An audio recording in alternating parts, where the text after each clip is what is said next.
प्यारे दोस्तों, अस्सलाम वालेकुम। आज हम आपको एक ऐसे आम मसले के बारे में बताने जा रहे हैं जो कि अक्सर हर घर में पेश आता है और साथ उसका जादुई हल भी आपको बताने जा रहे हैं। जैसा कि आपको मालूम है कि कपड़े इस्त्री करते वक्त या तो इस्त्री इतनी ज़्यादा गर्म हो जाती है कि वो कपड़े को ख़राब कर देती है या जला देती है, या इतनी गर्म नहीं होती कि कपड़ा दुरुस्त तरीके से इस्त्री हो सके। ये जो हिस्सा आपको खोल के बताया जा रहा है, सारा जादू इसी के अंदर है। यानी आपकी इस्त्री के अंदर जो मसला है वो यहीं से ठीक होगा।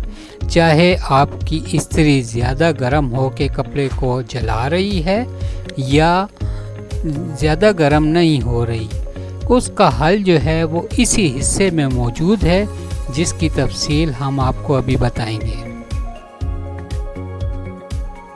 सबसे पहले हम आपको इस इस्त्री के ऊपर वाले हिस्से पे ये जो डायल बना हुआ है और इसके ऊपर जो नंबर लिखे गए हैं, इसकी तफसील हम आपको बताएंगे कि ये डायल क्या है और इसके ऊपर ये नंबर क्यों लिखे गए हैं।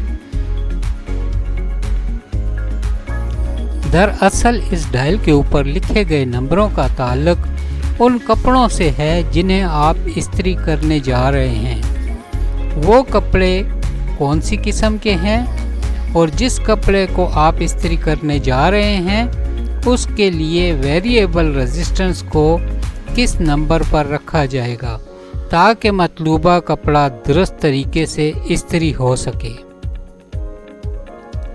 इस डायल के ऊपर आपको एक से 6 तक नंबर नज़र आ रहे होंगे, जिनकी मुकम्मल तफसील डायल के साथ निचले हिस्से में इस लोहे की पतरी पर दी गई है कि कौन से कपड़े के लिए डायल को किस नंबर पर सेट करना होगा।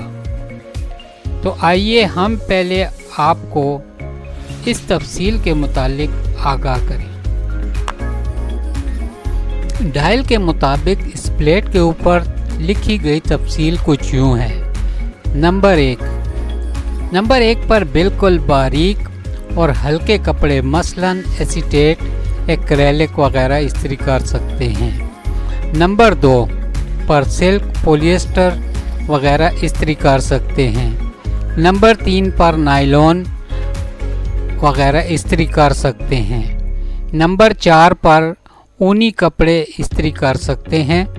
नंबर 5 पर कॉटन वगैरह के कपड़े इस्त्री कर सकते हैं और नंबर 6 पर लिनन वगैरह के कपड़े इस्त्री कर सकते हैं। ये तफसील जो है इस प्लेट के ऊपर दी गई है जो कि इस हिस्से पर लगी होती है। अक्सर लोग इसको बिल्कुल नज़रअंदाज कर देते हैं, जिसकी वजह से उन्हें इस्त्री करते वक्त काफ़ी मुश्किलात का सामना करना पड़ता है। ये तफसील मालूम होने के बाद आपने जो कपड़ा इस्त्री करना है, डायल के नंबर को उसी पे सेट करें और इस्त्री करें। आपका कपड़ा ना तो ख़राब होगा, ना ही जलेगा और ना ही ऐसा होगा कि इस्त्री ठंडी हो। ज़रूरत के मुताबिक आप इसको कम या ज़्यादा कर सकते हैं। अब असल मसले के हल की तरफ आते हैं, जो कि अक्सर घरों में इस्त्री करते वक्त पेश आता है। दरअसल अगर इस्त्री की टेम्परेचर सेटिंग दुरुस्त ना हो तो काफ़ी सारे मसाइल पेश आ सकते हैं। तो अभी हम आपको इस्त्री के टेम्परेचर की दुरुस्त सेटिंग का तरीक़ाकार बताने जा रहे हैं, और वो कुछ यूँ है कि ये हिस्सा जो आपको नज़र आ रहा है, इसके अंदर एक अदद स्क्रू यानी पेच लगा होता है। उसे घड़ीवार से मत घुमाने से यानी क्लॉकवाइज घुमाने से इस्त्री के दर्जा हरारत को कम और मुखालिफ घड़ीवार से मत यानी एंटी क्लॉकवाइज घुमाने से दर्जा हरारत को ज़्यादा किया जा सकता है। मगर यहाँ सवाल ये पैदा होता है कि दर्जा हरारत को कैसे सेट किया जाए।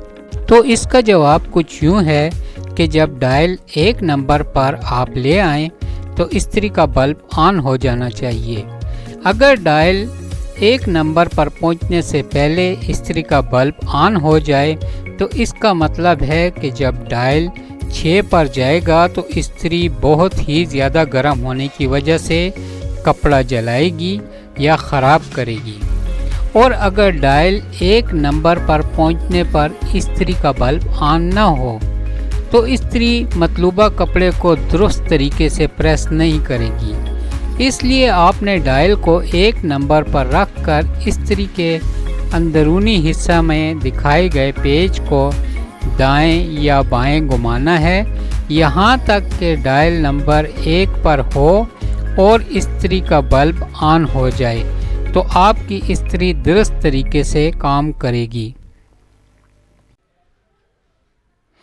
یہاں سے جس اسکرو کی مدد سے آپ نے ٹمپریچر کو کم یا زیادہ کرنا ہے، اس کے لیے جو اسکرو ڈرائیور استعمال کرنا ہے اس کی لمبائی تھوڑی زیادہ ہونی چاہیے اور اسکرو ڈرائیور کا منہ جو ہے وہ ذرا چھوٹا ہونا چاہیے، کیونکہ اس حصے کے اندر جو اسکرو لگا ہوتا ہے وہ اس کے لیے پتلے منہ والا اسکرو ڈرائیور چاہیے ہوتا ہے۔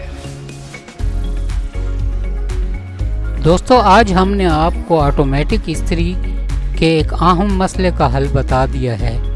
گھریلو استری کے متعلق یہ پہلا حصہ تھا، اس کے دیگر کئی اور حصے بھی وقتاً فوقتاً اپلوڈ کیے جائیں گے، جیسا کہ آٹومیٹک یا اسٹیم آئرن کی خراب تار کو تبدیل کرنا، استری کے مختلف پرزوں کے نام اور ان کا کام، استری کے ٹوٹے ہوئے ہینڈل کو تبدیل کرنے کا طریقہ، استری کا خراب بلب تبدیل کرنے کا طریقہ، استری کے تلوے کو صاف کرنے کا طریقہ اور استری کا تھرموسٹیٹ تبدیل کرنا وغیرہ شامل ہیں۔